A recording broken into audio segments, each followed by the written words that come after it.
ഇതിപ്പോ കയറ്റിയത് ആരാണെന്ന കാര്യം ഏകദേശം വ്യക്തമായല്ലോ. പോറ്റിയെ കയറ്റിയത് ആര് എന്നതിൽ നല്ല വ്യക്തത തോന്നും. നമ്മൾ ഇതിനകത്ത് കാണേണ്ട ഒരു ഭാഗം ഈ കേസിന്റെ ഉത്ഭവം എങ്ങനെയാണ്. ശബരിമല നമ്മുടെ അയ്യപ്പ മഹാസംഗമം നടക്കുന്നു, ലോക ആഗോള. ആ ഘട്ടത്തിൽ പോറ്റി പെട്ടെന്ന് പ്രത്യക്ഷപ്പെടുന്നു. പോറ്റിയാണ് ആദ്യം ഇത് കാണുന്നില്ല എന്ന് പരാതി കൊടുക്കുന്നത്, ഒരു പീഠം. അതോടുകൂടി ഒരു പുതിയ വിവാദം തുറന്നു. പോറ്റിയുടെ തന്നെ ബന്ധുവിന്റെ വീട്ടിൽ നിന്ന് പിന്നീട് അത് കണ്ടെത്തി.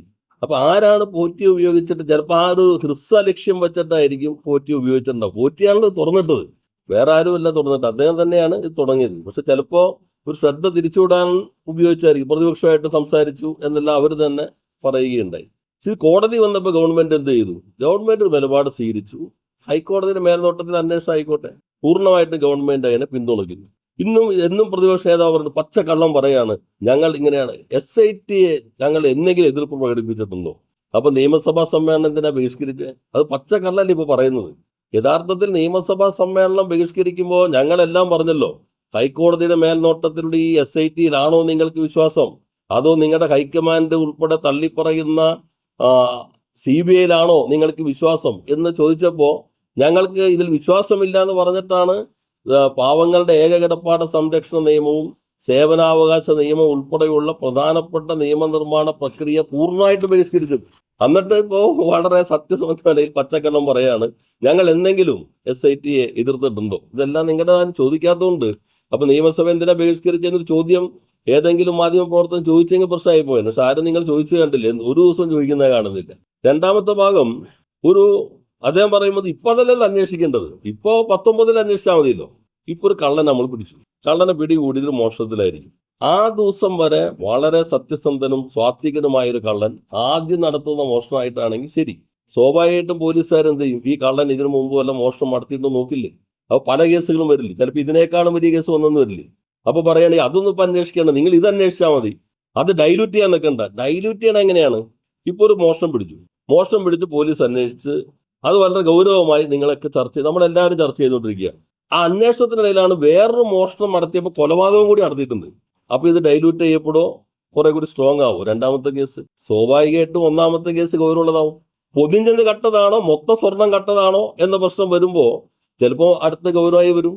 അപ്പൊ നമ്മൾ എന്ത് ചെയ്യേണ്ടത്? നമ്മൾ ഹൈക്കോടതിയുടെ മേൽനോട്ടത്തിൽ ഇവിടെ SIT അന്വേഷണം നടത്തുന്നു. ഹൈക്കോടതി പൂർണ്ണമായും അതിനകത്ത് സംതൃപ്തി രേഖപ്പെടുത്തിയിരിക്കുന്നു.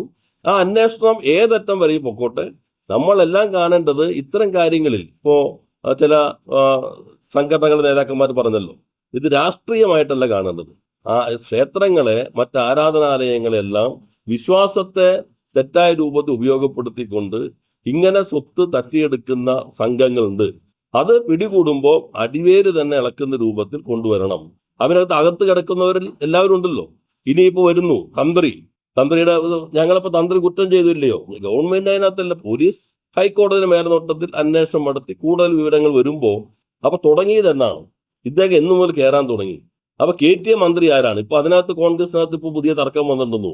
അത് ഇന്നാളാണോ, അഖിലേന്ത്യാണോ, സ്റ്റേറ്റ് ആണോ, അന്നത്തെ കാലം എന്നാണ് ഇപ്പൊ അവര് തന്നെ ഗവേഷണം നടത്തിക്കൊണ്ടിരിക്കുന്നത്. അത് എല്ലാ കാര്യങ്ങളും പുറത്തു വരട്ടെ.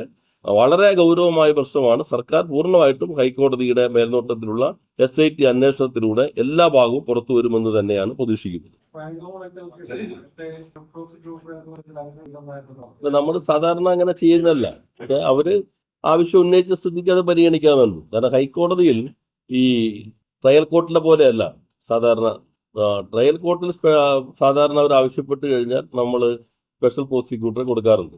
ഹൈക്കോടതിയിൽ വളരെ പ്രഗത്ഭരായിട്ടുള്ള ക്രിമിനൽ ലോ നന്നായി ചെയ്യുന്ന ആളുകളാണ് നമ്മുടെ ഡയറക്ടർ ജനറൽ ഓഫ് പ്രോസിക്യൂഷനും സ്റ്റേറ്റ് പ്രോസിക്യൂട്ടർ എന്ന നിലയിൽ, അതുപോലെ additional director general of prosecution, ഇവരെല്ലാം വളരെ സമർത്ഥരായ അഭിഭാഷകരാണ്. സാധാരണ നമ്മൾ ഹൈക്കോടതിയിൽ ആർഗ്യുമെന്റ് മാത്രമേ ഉള്ളൂ, മറ്റേ ക്രോസ് ഇതൊന്നുമില്ല. അവർ തന്നെയാണ് സാധാരണ കൊടുക്കാറുള്ളത്. അത്യപൂർവമായിട്ട് വിചാരണ കോടതിയിൽ കേസ് ബാധിച്ചിട്ടുള്ള സ്പെഷ്യൽ പ്രോസിക്യൂട്ടർമാരുണ്ടെങ്കിൽ അവരുടെ സേവനം തേടാറുണ്ട്. ഇപ്പോ നമുക്ക് നിർബന്ധമാണെന്ന് വന്നാൽ അതിന്റെ പേരിലൊരു ഇത് വേണ്ട. നമുക്ക് എല്ലാ കാര്യങ്ങളിലും സർക്കാർ ഉദാര സമീപനമാണല്ലോ സ്വീകരിക്കുന്നത്. നമ്മൾ എല്ലാവരും ശ്രദ്ധിക്കേണ്ടത് അങ്ങനെ വരുന്ന ആളുകളെല്ലാം ഇത്തരം നിയമങ്ങളിൽ നല്ല അവഗാഹമുള്ള ആളുകളായിരിക്കണം എന്നുള്ള കാര്യം അവർ കൂടി ഉറപ്പുവരുത്തുക. പക്ഷേ സർക്കാരിന്റെ ഭാഗത്തുനിന്നുള്ള വക്കീലന്മാർ വളരെ ശക്തമായി തന്നെ, ഇപ്പൊ സർക്കാർ കൊടുത്ത അപ്പീലാണല്ലോ ഇതിനകത്തുള്ളത്, നന്നായി തന്നെ മുന്നോട്ട് പോകും. അല്ല, ഞാൻ പറഞ്ഞത് സാധാരണ ഇതുവരെ അങ്ങനെ കൊടുക്കുന്ന രീതിയില്ല. എന്നാൽ അവർ വീണ്ടും ആവശ്യപ്പെട്ട് കഴിഞ്ഞപ്പോൾ സർക്കാരിന് ഇപ്പോൾ അതിൽ മടിയില്ല. അതില് സാധാരണ കേസ് നടത്താൻ ഏറ്റവും പ്രാപ്തരായിട്ടുള്ളത് അവിടുത്തെ തന്നെ ആളായിരിക്കും. ഇനി മീഡിയ എല്ലാം വരുമ്പോൾ ചില ഈ അഭിഭാഷകനായ കൊള്ളാം എന്നൊക്കെ തോന്നും. അത് അവർക്ക് കുറച്ചുകൂടി ആത്മവിശ്വാസം പകരുമെങ്കിൽ ഗവൺമെന്റ് എപ്പോഴും ഇരകൾക്കൊപ്പമാണല്ലോ എല്ലാ സമീപനം സ്വീകരിക്കുന്നത്. ആദ്യം തന്നെ ഒരു സന്തോഷ വാർത്ത പറയാം. HMT NAD സ്ഥലത്തോടെയുള്ള സീപോർട്ട് എയർപോർട്ട് റോഡ് നിർമ്മാണത്തിന്റെ സാങ്കേതിക അനുമതി ഇന്ന് ആയിക്കഴിഞ്ഞിട്ടുണ്ട്. തിങ്കളാഴ്ച അത് സംബന്ധിച്ചുള്ള ടെൻഡർ നടപടികൾ ആരംഭിക്കും. അപ്പോൾ സീപോർട്ട് എയർപോർട്ട് റോഡിന്റെ 1/4 നൂറ്റാണ്ടിന്റെ പ്രശ്നത്തിന്റെ പരിഹാരം അവസാന ഘട്ടത്തിലേക്ക് എത്താണ്. തിങ്കളാഴ്ചയോടുകൂടി ടെൻഡർ ഡോക്യുമെന്റ് വരും. ചൊവ്വാഴ്ച പത്രങ്ങളിൽ അത് പ്രസിദ്ധപ്പെടുത്തും. അതാണ് ആദ്യമായി പങ്കുവയ്ക്കാനുള്ളത്. നമ്മുടെ ഒപ്പം മെഡിക്കൽ ക്യാമ്പിന്റെ 5ാമത്തെ എഡീഷനാണ് ജനുവരി 25-ന് കളമശ്ശേരി മെഡിക്കൽ കോളേജിനോട് അടുത്തുള്ള സമറ കൺവെൻഷൻ സെന്ററിൽ വെച്ചാണ് നടക്കുന്നത്. ഇത്തവണ ഏകദേശം 10,000-ഓളം ആളുകൾ ഈ ക്യാമ്പിൽ പങ്കെടുക്കുമെന്നാണ് പ്രതീക്ഷിക്കുന്നത്. ഇപ്പോൾ കേരളത്തിൽ ലഭ്യമായിട്ടുള്ള എല്ലാ ആധുനിക പരിശോധനാ സംവിധാനങ്ങളും മൊബൈലായി ഒരുക്കാൻ പറ്റുന്ന എല്ലാ സംവിധാനങ്ങളും ഈ ക്യാമ്പിന്റെ ഭാഗമായിട്ടുണ്ടാകും. രാജഗിരി ഹോസ്പിറ്റലിന്റെ ഏറ്റവും ആധുനികമായിട്ടുള്ള മൊബൈൽ മാമോഗ്രാം യൂണിറ്റ്, അമൃത ഹോസ്പിറ്റലിന്റെ എക്കോ ഉൾപ്പെടെയുള്ള അൾട്രാസൗണ്ട് സ്കാൻ ഉൾപ്പെടെയുള്ള സൗകര്യങ്ങളുള്ള വലിയ മൊബൈൽ യൂണിറ്റ്, ഈ സൗകര്യങ്ങളെല്ലാം ഈ ക്യാമ്പിന്റെ ഭാഗമായിട്ടുണ്ടാകും. 35 ആശുപത്രികൾ ഈ ക്യാമ്പുമായിട്ട് സഹകരിക്കുന്നുണ്ട്. എന്നുവെച്ചാൽ എറണാകുളം ജില്ലയിലെ എല്ലാ പ്രധാന സ്വകാര്യ ആശുപത്രികളും മെഡിക്കൽ കോളേജും ജനറൽ ആശുപത്രിയും ഒപ്പം തന്നെ ക്യാൻസർ സെന്ററും ഹോമിയോ വിഭാഗം ആയുർവേദ വിഭാഗം എല്ലാവരും ഒരു കുടക്കീഴിൽ വരുന്ന കേരളത്തിലെ ഏറ്റവും വലിയ ക്യാമ്പായിരിക്കും ഒപ്പം മെഡിക്കൽ ക്യാമ്പ്. ജനുവരി 25 ഞായറാഴ്ച രാവിലെ 8 മണി മുതൽ ക്യാമ്പ് ആരംഭിക്കും. സാധാരണ വരുന്ന എല്ലാ രോഗികൾക്കും പ്രാഥമിക പരിശോധനകൾക്ക് ശേഷമായിരിക്കും, BP, ഷുഗർ ഉൾപ്പെടെയുള്ള പരിശോധനകൾക്ക് ശേഷമായിരിക്കും ഡോക്ടർമാരെ കാണുക. കാർഡിയോളജി സംവിധാനം, വളരെ സുശക്തമായ കാർഡിയോളജി സംവിധാനം ഉണ്ടായിരിക്കും. അവിടെ ECG, എക്കോ, TMT ഈ സൗകര്യങ്ങൾ, ഈ പരിശോധനാ സൗകര്യങ്ങളും ഈ ക്യാമ്പിന്റെ ഭാഗമായിട്ടുണ്ടാകും. ലോകപ്രശസ്തനായിട്ടുള്ള കാർഡിയോ സർജൻ ജോസ് ചാക്കോ പെരിയപ്പുറം, അതുപോലെ ഡോക്ടർ ഫിലിപ്പ് അഗസ്റ്റിൻ, ഇങ്ങനെയുള്ള നമ്മുടെ ആശുപത്രികളിലുള്ള എല്ലാ പ്രധാനപ്പെട്ട ഡോക്ടർമാരുടെ സേവനവും നിശ്ചിത സമയം ഈ ക്യാമ്പിൽ ലഭ്യമാകും. പിന്നൊന്ന്, ഒരു 40 വയസ്സ് കഴിഞ്ഞിട്ടുള്ള സ്ത്രീകൾക്കെല്ലാം സെർവിക്കൽ ക്യാൻസറിന്റെയും ബ്രസ്റ്റ് ക്യാൻസറിന്റെയും പ്രാഥമികമായിട്ടുള്ള പരിശോധനകൾ, അതിനാവശ്യമായിട്ട് പ്രത്യേക സൗകര്യം ഈ ക്യാമ്പിന്റെ ഭാഗമായിട്ട് ഒരുക്കുന്നുണ്ട്.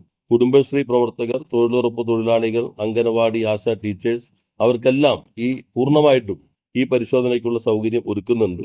അവിടെ തന്നെ മൊബൈലായി മാമോഗ്രാം സൗകര്യം ഉണ്ടായിരിക്കും. ഇനി ഇത് കഴിഞ്ഞിട്ടാണെങ്കിൽ മറ്റ് ആശുപത്രികളുമായി ചേർന്ന് സൗജന്യമായി ആ മാമോഗ്രാം സേവനവും നൽകുന്നതായിരിക്കും.